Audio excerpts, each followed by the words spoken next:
ஜனவரி 10.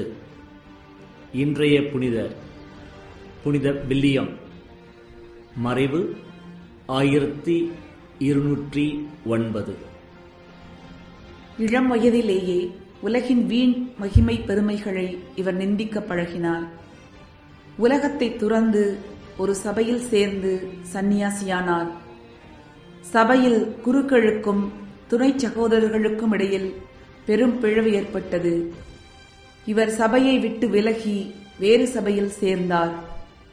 பீடத்தின் அடியில் இவர் அதிக நேரம் செலவழிப்பார். பாப்பானவருக்கும் சபையின் அதிபருக்கும் கீழ்ப்படிந்து பூர்கேஸ் நகரின் ஆயர் பதவியை ஏற்றுக்கொண்டார். என்றாலும் முன்போல் தவ வாழ்வு நடத்தி வந்தார்.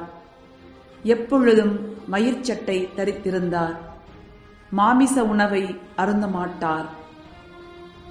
சிந்தனை.